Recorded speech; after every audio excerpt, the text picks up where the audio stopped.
This is Metal Mike, and in this episode, Ryan and I discuss epic album runs. Who had the greatest epic album runs? Who had the greatest back-to-back albums? We talk through it all. Check it out. Well, Ryan, welcome to the show, brother. How are you? I'm doing fine. How are you? I'm doing great, man. I'm excited. We're going to do epic album runs. Yeah, I like it, dude. Very cool topic that you came up with, and after thinking about it, I said, "Ooh, this could be very controversial." So I like it. It's subjective because if you look at it, somebody could think that a band had 14 great albums in a row, but you might only like 7 of them. So it'll be preference. But at least for me, man, I kind of went with they got to be fairly consecutive. Like there are bands that put an album out like 20 years later after a certain one, and that I didn't count. And I also wanted to keep it kind of like consistent. Like what albums were really true and really showing a really good growth. You know what I mean? If there was like a fall off, a huge commercial dropout, it wasn't kind of on par with the other albums, I just didn't count it. Yeah, totally. And I also kind of used a live album rule, whether it was something that really stood out to me or not, I could count it as a run. So some of them, I'm like, yes, I'm throwing it in there because this live album really made a huge mark with me. So I absolutely counted it, whereas some of them I said, there's some EPs and live albums in there, so I ain't going to count that. So yeah, that was another factor.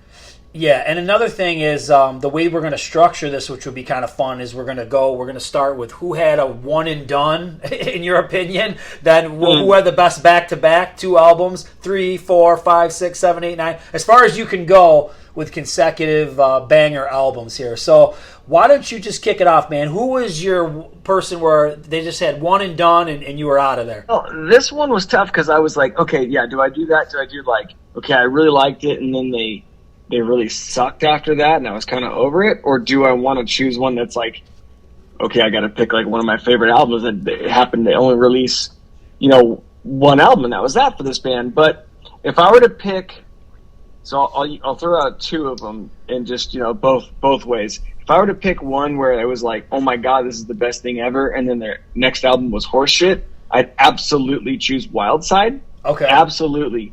But I didn't choose that as my number one. I chose something that I'm super stoked on, and it's Bo Nasty. Dirty but Well Dressed. Yeah, that's a great one. That is a great one. So, yeah, and like, dude, again, this was tough because it's like choosing one of your favorite albums. It's like, okay, there's so many bands that have one album that timing wise, that's how it worked out. They came out with one, and that was it. So like, I could talk about Hardline again, but I'm not. Like Cold Sweat, Heaven's Edge, Hurricane Alice, BB Steel, Heavy Bones, Unruly Child. Like I could go on and on and on because I tend to gravitate towards bands that were like 90 to 92 or 3 releases, and that was it because of the times that we were going through at that point. But anyway, so I chose Bo Nasty. I've always really liked this album. It's very consistent. The singer's got a really cool, raspy, rangy voice. We've talked about Bo Nasty a couple times, but if people aren't too familiar, the album is from '89 called Dirty But Well Dressed. Some of the songs to check out would be Shake It, Dirty But Well Dressed, and a really cool ballad which was featured in our ballads list was Paradise in the Sand. Yeah, and don't forget Love Potion number 9. That's my jam. Oh, yeah, of course. That's right. I actually forgot to mention that. That was one of your covers, and actually was definitely on my in my register of potentially using that as a cover as well. So yeah, Bo Nasty. Well, my one and done is got to be Pretty Boy Floyd, man. Leather Boys with Electric Toys. I love that album, and not to their fault. You know what I mean? It's kind of what you were saying. The times changed. They were kicked off their label. We're heading into 1991, 92. They really didn't do anything for many years after. I would say their true follow-up to this could possibly be Public Enemies from right. Maybe, I don't know if that was in 2007, 2008, whenever that was.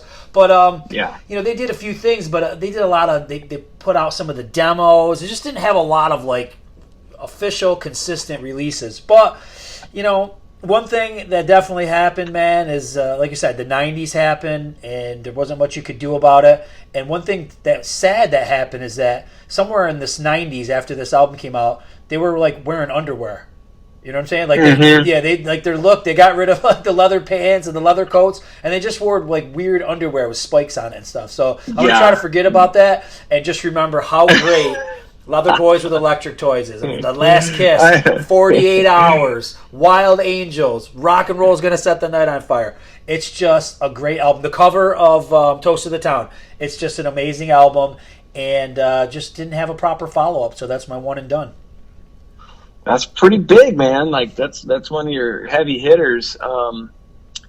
I totally understand what you're saying now, though. I didn't even like think of that, but it makes a lot of sense. And I thought that you were going to choose Guns N' Roses. That's a great. To play the other side, Guns N' Roses would be a great example because Appetite for Destruction is really good, and there really wasn't much good after that. And I hate to say it, we're always bagging on these poor guys. Slaughter, same way. You know what I mean? Really, really strong debut, and then there's that fall off. So, yeah, those are bands that continued to put out music, but it just didn't capture, at least my attention, the way that debut did. Totally. All right. Who had the best 2-album run? Back-to-back powerful releases. All right. Well, this is probably going to piss some people off because a lot of people would think that there's several in a row and especially 3 in a row. But I went Whitesnake. Yeah. All right. So I went 87 and Slip, obviously. Those two are super strong. I like Slide It In, but to me, there's Slow and Easy, there's Slide It In, and there's Love Ain't No Stranger. Right. The rest of them are kind of that bluesy, organ-based Whitesnake from the 70s that I don't really care for. So when they did 87 and Slip, it was like, dude, these two are where Whitesnake need to be. And it's odd that for as big as a band as Whitesnake is, they really had 2 albums if you're a big hair metal guy. Right. So that's where I got them. Man, I got the same exact thing. Woohoo! Whitesnake. All right. There really isn't a better 2-album back-to-back powerhouse type of a thing out there. You know what I mean? The 87 album was just so huge. And then Slip of the Tongue wasn't as big, but I think you and I really enjoy that album. A lot of people do. So it's a really good back-to-back. The covers even kind of go together. You know what I mean? They're like those, brother-sister type albums. And let's face it, after that, it kind of fell into that same thing that happened with Pretty Boy Floyd. The times changed. Coverdale went with Jimmy Page and did the Coverdale Page thing. By the time he got back together with Whitesnake, things had really changed. The sound had changed. The lineup changed. Everything was different. And you can't even put Restless Heart really with Slip of the Tongue at 87. So, yeah, agreed. And it always tripped me out that Slip of the Tongue sold so far fewer amount of albums than 87. Yep. I mean, you know what I mean? Like drastically fewer. But anyway, I'm sorry I didn't mention the honorables because we got on the Whitesnake kick. Yeah, which I don't awesome. Even have any. I've got nothing for another back-to-back type of a deal. So you just go ahead. Okay, cool. I got Banshee, Firehouse had really two strong ones. Giant, Kane Roberts, Skid Row, Slaughter, Sleazebees, Steelheart, Tiger Tails, and Shotgun Messiah. Tiger Tails and Shotgun, those are good ones. Yeah, because you could say you could definitely say Young and Crazy and Berserk, and it's pretty much that's it. You know what I mean? So, I'm with you on those. Cool. Okay, the 3 album is super tough, man. So this one, I got a bunch of honorables, but I had to commit to something. So let's hear what you got for the 3 solid album run. Yeah, this was tough. This is what we always kind of talk about. A lot of these bands had the big 3, which I hark back to all the time, and then they kind of fell off. But I had to give the kings of the 3 album run to Warrant. Yeah, so that's a good one. That was on my honorable. Yep. So I went, like I said, very tough. 3 is the magic number. But in there, I'll just go ahead and talk about some of the honorables now to give you the great comparison. Brittany Fox, Danger Danger, Europe, Winger, Dokken, House of Lords, Hurricane, Icon, and then I almost scrapped Warrant and put Lillian Axe. Yep. But I kept Warrant on there, and it was like we've talked about a lot before, really cool to see the progression in Warrant's career from Dirty Rotten, which was as pop metal as it gets with the white leather and the videos and whatnot, and then fast forward to Dog Eat Dog, and they're doing shit like Inside Out. You know what I mean? And but it worked. And on Dog Eat Dog, you had another 3, and it was the song run of Hollywood, All My Bridges Are Burning, and Quicksand. Like, ooh, those 3 are like, ooh, dude, like those 3 songs could carry Warrant's career. But anyway, I gave the magic number to Warrant. You know, it's weird. I wanted to do Warrant, but there was always a reason why I couldn't do a lot of the ones you mentioned. Like with Warrant, I'm just not super into Cherry Pie, so then it kind of killed that 3 for me. Winger, I really like Pull, but I think Pull starts off out of the gate strong, and then I couldn't tell you how like some of the final songs on Pull go. Like I just feel like Pull is real tough out of the gate, but then it loses me. Dokken, same thing. There's a real strong 3 with Tooth and Nail to Back for the Attack.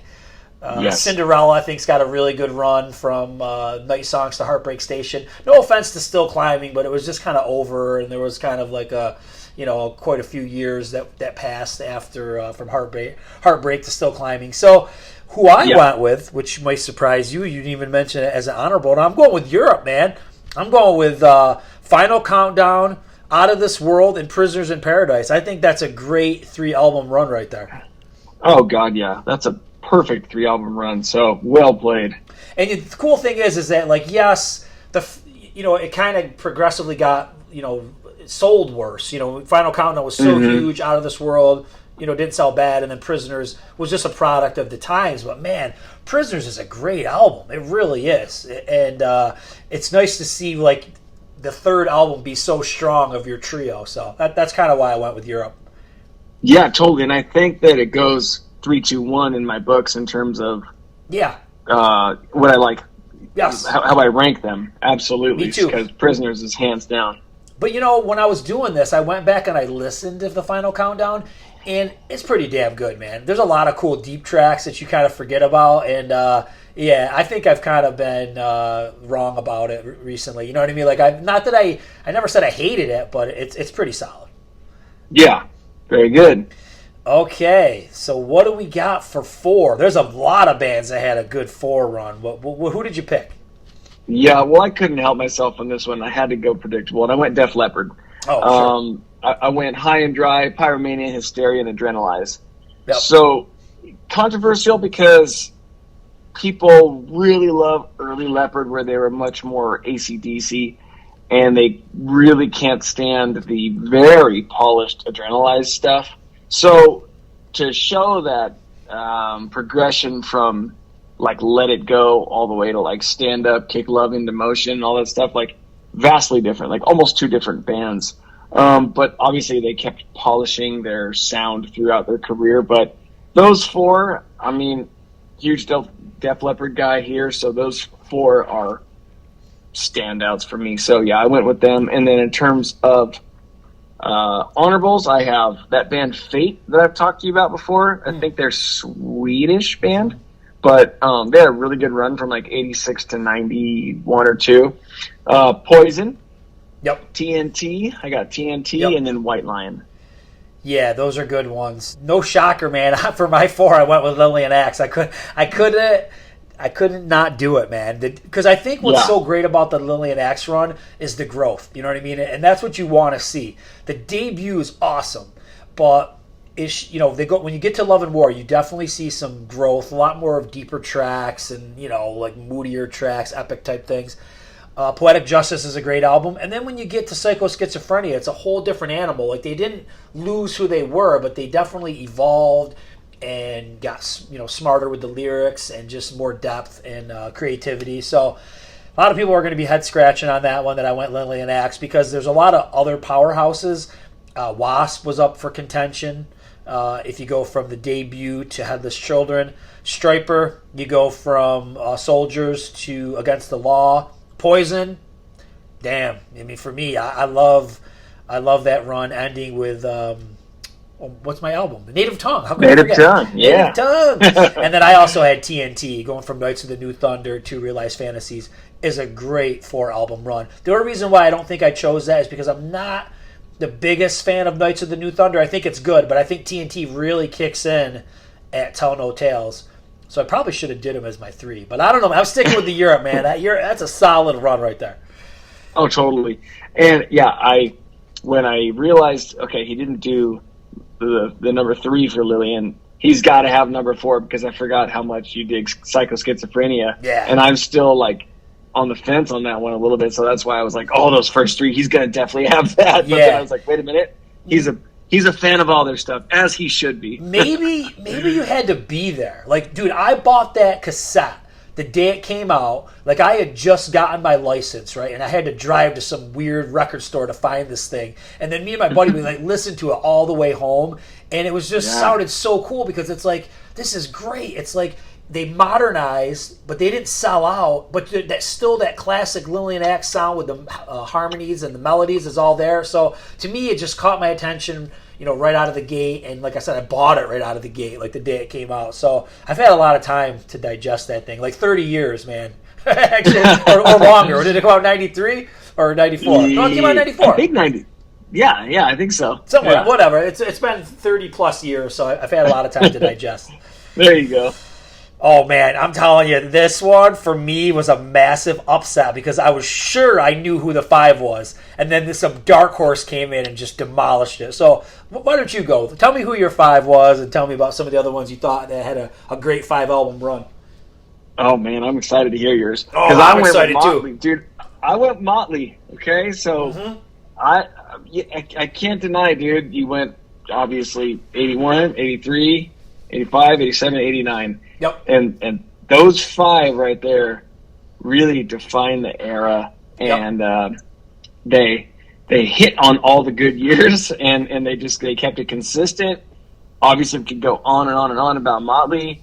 I even could have thrown him at number 6 because Decade of Decadence, although a best of, there's some really strong new tracks on there. But I went with the 5 studio albums. For the runners-up, I had Keel, Rat, and Tesla. I'm surprised I didn't. I was thinking about Keel, but you know what always screws up Keel for me is the Final Frontier. It's like I like it, but it's not on par with like the self-titled album. So Keel was a tough one, and then I could have did a back-to-back for Keel with the self-titled and then Larger Than Live, but I didn't want to do a live album. You know what I mean? So it was just like I couldn't find a place for Keel. So here, let me start with my honorables.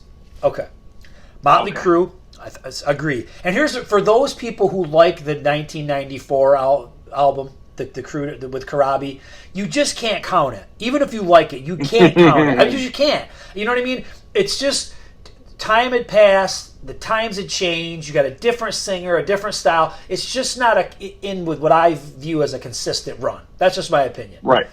And I like that album, but I just feel like it just doesn't fit. I think Judas Priest had a great run if you go from Screaming to Vengeance to Painkiller. I didn't even know if someone's going to catch us up like we're wrong, like it isn't 5 albums or something. I was worried about that.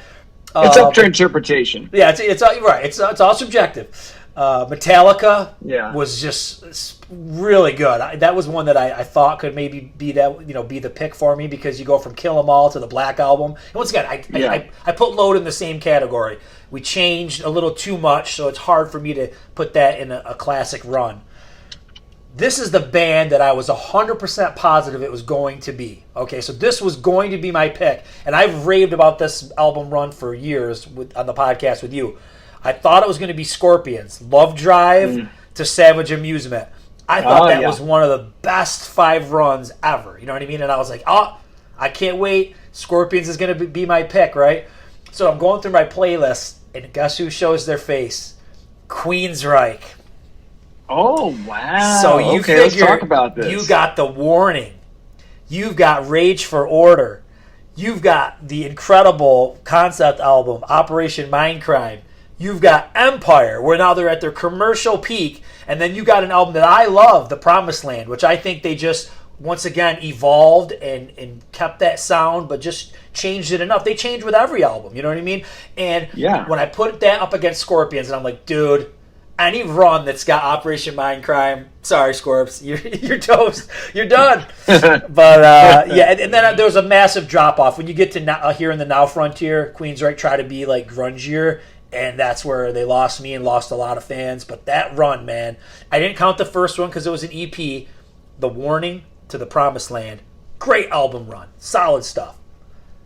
I did not see that coming, dude. I didn't either. I didn't either until I saw it. I was like, whoa, this is a great chunk of music, a lot of creativity, a lot of evolving, just solid stuff, man. God, this is great because a lot of these are up to interpretation like we were talking about, because you mentioned several bands that I actually am going to talk about that are the choice of the certain numbers that had, in my mind, a greater album run. So it's kind of cool. Okay. This is perfect. This is exactly what he talks about. Like, people are going to be like, hell no, they stopped at, Savage Amusement or whatever. But anyway, so this is good because I like how this is up to interpretation. This gets harder, though. I think at this point on, it gets harder. It's very few and far between that have a really long album run. And then some of these people might be saying, like, you guys are on crack, saying that this band has this many good albums. All right, let's see what you got for 6. Okay, I got Dio doing nice. Holy Diver, Last in Line, Sacred Heart, Dream Evil, Lock Up the Wolves, and Strange Highways. That's a super run. I didn't even think of Dio. Yeah, dude. Those are all so freaking powerful and consistent. And like we've talked about before, you could grab any Dio album throughout the years, and honestly, the biggest difference you'll find is probably in Strange Highways, but it still rips. And it's still like something that we always go to and love. Yep. Like, you could take a 2000s Dio and stack it next to Sacred Heart and be like, they're both pretty killer. I don't know. No, you're spot on, because if you get to Angry Machines, you got a little bit of a fall off there. I don't mind that album, but it's not of the quality of Strange Highways. No way. Yeah, totally. So that's where I got. That's who I got for number 6, and I didn't have any honorables on that one. Oh wait, I'm sorry, I did. I have Bon Jovi. Okay. From their self-titled Through These Days. Yeah, that's okay. So my honorable was also Bon Jovi. I believe that, from the debut to these days is a really solid run. Of course, it's very fresh in our minds. We just did a Bon Jovi episode, our last episode. But that's right. 6, I gotta go with Queen, man. I'm a big Queen guy, and I always have thought that the Sheer Heart Attack to the Game is one of the best album runs ever. And no offense to like the Queen debut and Queen 2, but I don't feel like Queen really had their sound until they got to Sheer Heart Attack. And then I love Hot Space, but Hot Space is a definite drop-off. It's not as consistent. They're dabbling in too much stuff with electronics and a lot of weird shit. But man, if you go from Sheer... I mean, and when you think about it, the first hit that Queen ever had was Killer Queen, right? And if you just look at the hits that come off of these albums, I mean, We Will Rock You, another one bites the dust, We Are the Champions. This is all in this run of music. Bohemian Rhapsody, It's insane. And I'm burnt out with the Queen singles. I like the deep tracks. And the deep tracks that you get between Sheer Heart Attack to the Game is just amazing. Just amazing stuff. So much talent. So many great songs, different vocalists. Brian May sings some songs. Roger Taylor sings some. Just a solid run. And a great, diverse body of music. Queen is doing funk. They're doing metal. They're doing ballads. They're doing dance. They're just doing a little bit of everything, man. So just peak run. Yeah, so that was what, mid-70s to 1980? Yeah, we're going to go 74 to 80. Yep. Solid ass run right there. Dude, yeah. God, you mentioned those hits in there. It's like, you can't deny that. It's like every album they had a few hits, at least 2 to 3 hits off each one that were huge, like almost some of them number ones, you know what I mean? Just amazing catalog of music. And that's what always pisses me off. Like, when people always want to put like Guns N' Roses in the same category as Queen and AC/DC. No, look at the catalog. The catalog doesn't lie. Look what Queen did from 74 to 80, right? Or just go from 72 to 91 and put that against what Guns N' Roses did. Guns N' Roses did nothing, man. They did Appetite for Destruction, Use Your Illusions, and then the Chinese Democracy, which is a complete piece of shit. So three studio things. Come on. No. Dude. It's garbage. Money. All right. So who's got the best 7 album run? All right, so 7, I don't have any honorables, but I do have Y&T from 81 to 91 doing Earthshaker, Black Tiger, Mean Streak, and Rock We Trust, Down for the Count, our favorite Contagious, and capping it off with 10, which is also very Contagious-y with Steph Burns in there. So they have 7, and a lot of people like to talk about Y&T's 81 to 83 run with Earthshaker, Black Tiger, and Mean Streak being like the big 3. But, to me, they again progressed, got a little bit more Americanized, even though they were American, but they, polished American hard rock. And they got bigger and better as the years went on for me, and Y&T is a big one for me. So that's where I got these guys, and it was like, boom, stand up, 7. That's my group right there. Nice. So I'm going to do my honorable first. So my honorable is Iron Maiden. And I can't refute this run. For me, and I think same for you, Iron Maiden starts with Number of the Beast in 82. I no offense to Paul Di'Anno, I don't mind a couple of those songs, but for the most part, Maiden starts in 82. And I think the true run ends in 92 with Fear of the Dark. That's a real solid run of albums. No offense also to Blaze Bayley. I do like some of the songs on the X Factor, but it's a big drop off. It's a big change. So that's a great 7 album run. But I gotta go with my boys in Kiss, right? So I'm saying Kiss had a real solid album run going from their debut in 1974 to Dynasty in 1979. Some people may dispute that and say you should end this with Love Gun because that's the truest, Kiss sound. I think they still have the Kiss sound, just a couple tracks are a little bit more poppy, a little bit more disco-y. You've got, and I love Unmasked, but I couldn't count Unmasked because I feel like it's such a style change. It really lost its balls. And then you get to The Elder, which is the total drop-off, like right down into the pit of drop-offs. It didn't chart, they didn't tour, it was just bad. But I want to give Kiss an honorable mention for another 7-album run, okay?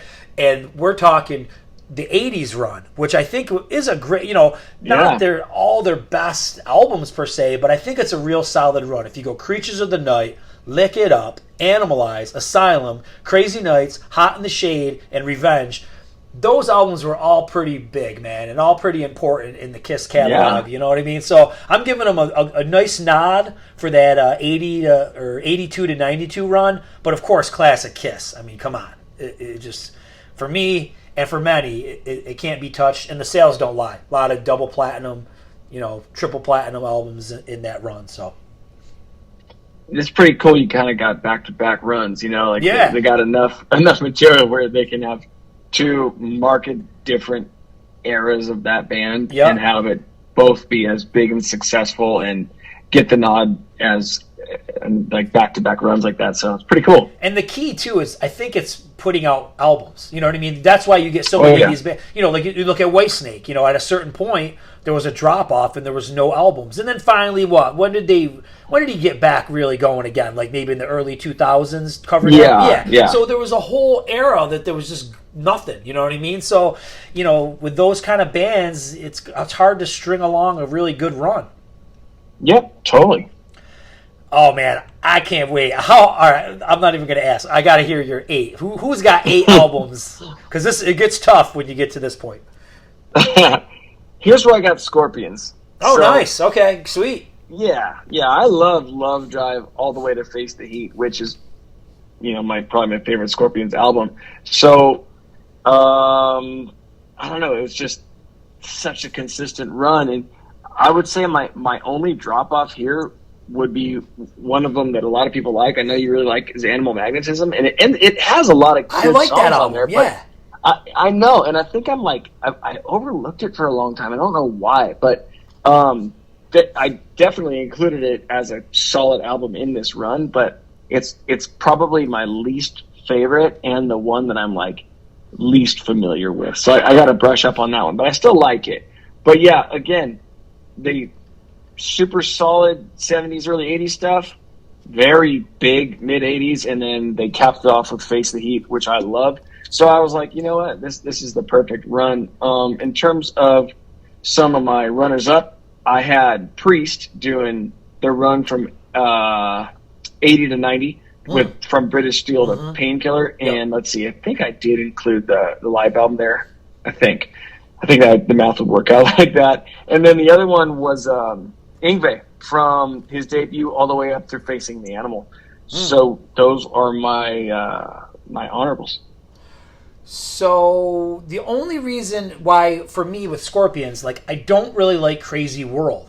And I think that's where it drops off for me. And it's funny because I was just on the Hair Metal Gurus channel. You were too. And we did songs that we can't stand that are hair metal tunes, right? And the one song that I picked was Tease Me, Please Me. I think it's the stupidest song ever. You know what I mean? Tease me, please me. No one needs to know. You know what I mean? It's just like, it's just goofy. And I feel like Scorpions lost themselves on that album. You know what I mean? It's very American. It's very pretty much like any other LA band or whatever. So I feel like when you look at Savage Amusement, it's still kind of classy, and there's still something unique about it. I just think there's no class on Crazy World. The only thing that carries Crazy World really from a sales standpoint is Wind of Change. You know what I mean? Those other singles, Tease Me, Please Me did nothing. Don't Believe Her did nothing. And then all of a sudden, when they did Wind of Change is when they got really big. So, yeah, totally. All right. So for me, for my 8, I did do Yngwie Malmsteen. And I did Marching Out to Magnum Opus. Because I feel like after Magnum Opus, you have a little bit of a drop-off because he does like that covers album, which was okay. Inspirations, I think it was called. And then you're right, Facing the Animal, that's a great point. I mean, that should still get some credit somewhere. But I'm going from Marching Out to Magnum Opus. Let's see if I can rattle off the ones that I picked. So, Marching Out, Trilogy, Odyssey, Eclipse, Fire and Ice, Seven Sign, Magnum Opus. Why am I short one? Why is that 7? What am I missing? Maybe I wanted Odyssey, Eclipse, Fire and Ice, Seven Sign, Opus. And then it's that Inspiration, then it's Facing the Animal. Oh. Unless you included the Live and Leningrad. Yeah, well, that's what we're going to say for this purpose. I included Live and Leningrad, yes. Because I know I went through Spotify and I added up to 8, so I must have counted Live and Leningrad, which is great because I love Live and Leningrad. It's one more shot of hearing Joe Lynn Turner do something with Yngwie, and it's cool to hear Joe Lynn do those tracks from Odyssey and different albums and stuff. So, yeah. So I'm still sticking to my guns and saying Yngwie's got an 8-album run. There you go. And I wonder if my math was wrong then, because maybe I overlooked Magnum Opus and went to Facing the Animal. Either way, you could stop it at Magnum Opus like you did and tie it up in terms of my honorable. But yeah, that's what a good run that guy had, dude. And it just blew me away because I think what surprised me was like, you wouldn't think of Yngwie having that good of a run. You know what I mean? Like you would think like, how do I have Yngwie at 8 and I got Queen at 6? like somebody's screaming at their device right now saying, "What's wrong with you people?" Or how do you got Yngwie over Maiden? You know what I mean? But like I said, subjective, and somebody's got to be up here. So Yngwie's at 8. What can I say? There you go. Again, it's subjective. It's up for discussion. We love it. The main thing that I hope that people get out of this, though, is that if you're stuck in a rut, like, and you're just listening to maybe like 3 of those Yngwie albums that ran from like Marching Out to Odyssey or whatever, go and listen to some of the other ones. You know, the stuff with Goran Edman is great. The stuff with Mike Becerra is great.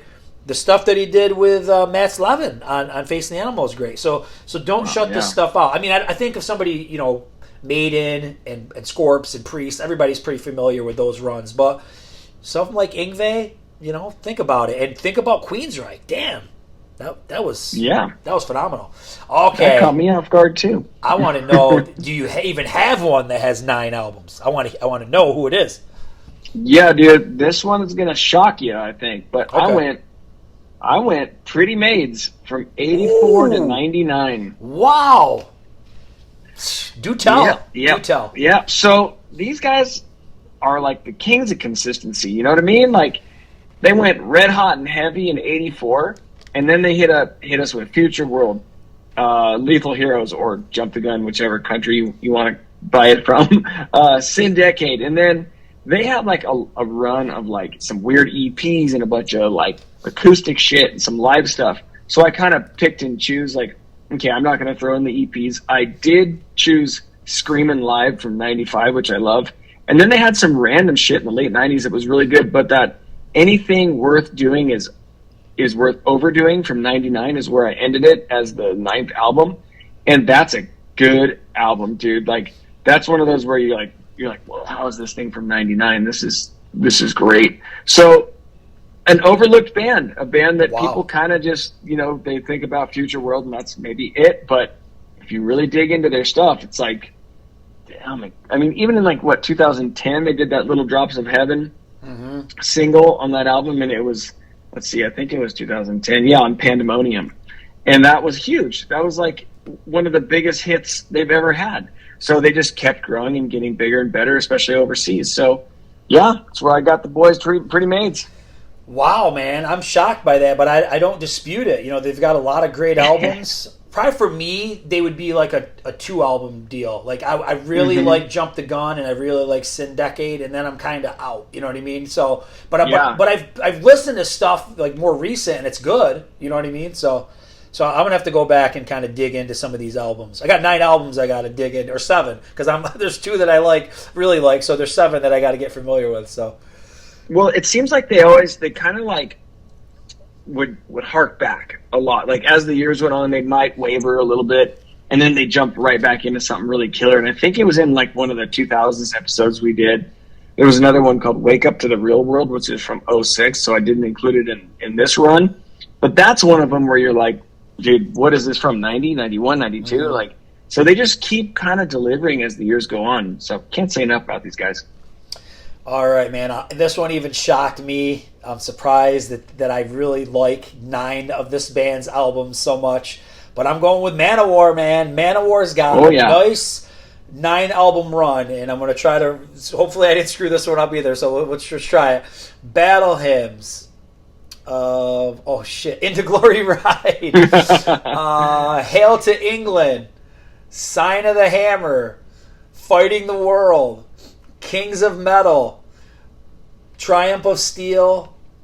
Louder Than Hell. Warriors of the World. There it is. There's 9 albums. 9 good albums, man.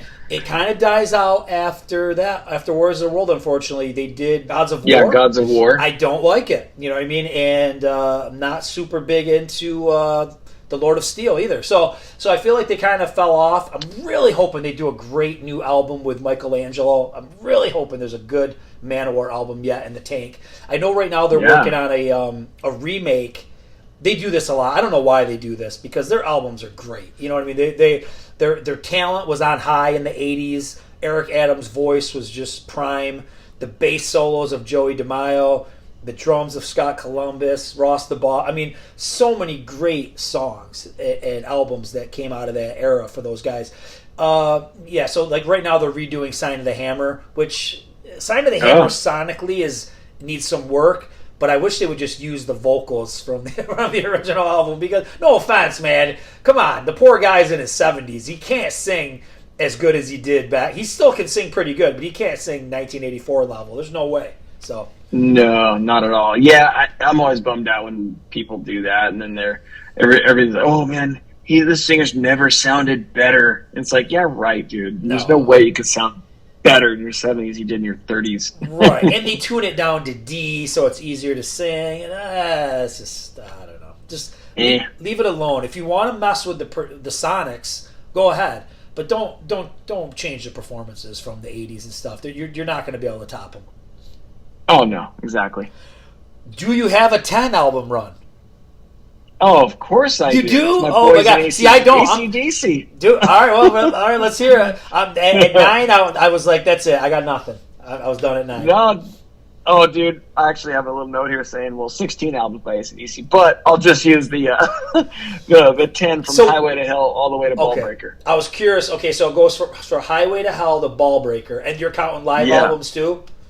Yes, I am. So I'm doing 79 to 95, and I am putting the live album in there too because it was so big and I loved it, and it was a video and it was hugely popular. So yeah, I mean, huge transition. I only got one Bon Scott album in there, but the bulk of this is all the early Brian Johnson stuff. And then, to be honest, my AC/DC real love ends at Ball Breaker. I love that album. Mm-hmm. And then after that, I really kind of fall off a little bit. Stiff Upper Lip's okay, but I kind of fall off. But the run from 79 to 95, to me, is my go-to, even though I do love a lot of the old Power Age, Dirty Deep, Let There Be Rock, all that stuff. It's great. But, this is my go-to era for these guys. So, 10 albums right there, including the live album. And Who Made Who. And you even like Fly on the Wall. Oh, it's my favorite Brian Johnson era AC/DC album. No shit. Because, I don't really... You know me, I'm not a big AC/DC guy anyways. But that's the one. That's the album that everybody shits on is Fly on the Wall. So I'm surprised that... I know. So, it didn't die right there. I think I know why. It's because they kind of ditched all the bluesy, the blues-oriented hard rock. Mm-hmm. They went straight hard rock. They went with, this is undeniable, not a trace of blues left in their shit, and it was crunchy guitars and a very processed voice. And to me, that's exactly where AC/DC 85 needed to be. And they have some of the strongest riffs and vocals, to me, on that album. Now, for me to say I like it better than Back in Black is a big statement. But... Yeah. I think I do. Not too many people are going to stand on the hill with you. No, not at all. The other band that came to mind when we were doing this, and I just couldn't make it work, was Sabotage. I love so many albums in their catalog, but I always feel like there's one album that throws it off. Like Mountain King and Gutter Ballet are so good. Could you count them as two? Because I don't really like Streets. But I really like Edge of Thorns and Handful of Rain. So would you count those as two? You know what I mean? I just didn't know where to put them. And I just thought that Whitesnake had that back-to-back thing nailed down, pretty tight. So I love Sabotage. I just couldn't string a really long run where I loved all the albums. So yeah. So you don't have a 10? I don't have a 10. Wow. I'm out, man. You win. You win. You're the winner. Well... You can have, you can have my two honorables. You can have Van Halen or you can have Crocus. You have to decide in between. I'm definitely picking Van Halen over Crocus any day. No offense. What's the 10 album run? So you're pretty much doing almost all their albums for the most part, right? What's the Van Halen 10? Okay, let's see if I can whip this out then. Okay. The albums, that is. Self-titled, 2, Women and Children, Fair Warning. I think I had Diver Down in there. Mm-hmm. 84, Fitty 150, Elliot 12, For Unlawful, and Balance. Okay, yeah. That's 10. Yeah. That's fair, because you like both eras, so that's fair, man. Yeah, I could even kick out, I guess that's not a run then. But I was gonna say if you ditch Diver Down and put in the live album, you can do that, but it wouldn't be a 10 album run. But yeah, so there's that. Another one that would have been great for a back to back, I think, is Eat 'Em and Smile and Skyscraper. Oh yeah, that's a good one. That would have been a nice back to back one too. Just all these different ones now as we do this are just popping into my head. But Ross, another one, man, real inconsistent. You know what I mean? Like once, and it's a real drop off after Skyscraper. There's really not much there. So I love the song A Little Ain't Enough. I think that's a really cool, strong, big song. But then the rest of that album kind of falls off for me. It's funny. I put that song on on the hair metal songs that we hate list.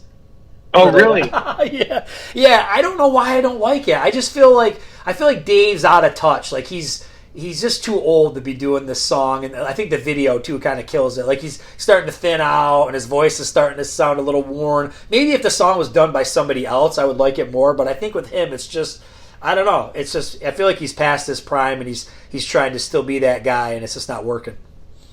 Yeah, anybody who's vaccinated with a phonograph needle is probably a little past their prime. yeah, for sure. Well, this was good, man. This was fun. I hope people will chime in and give their opinions, and maybe there's an 11 album run out there that we need to know about, or a 12. It really all depends on how much you like the band. Because let's face it, the bigger you're into the band, the longer you think the run is. I mean, like Kiss is my favorite band, so I'm looking like, oh man, they got 2 7-album runs. Some people might think Kiss only has a 3-album run, or who knows? I don't know what they're thinking. So it'll be interesting to get the comments and the feedback. Yeah, totally. That's cool. I like it. Great idea for this one. All right, man. Okay. Have a good night. All right, you too. Thank you. Yeah, bye. That was a fun episode. I hope you enjoyed it. Rock on, freaky bro.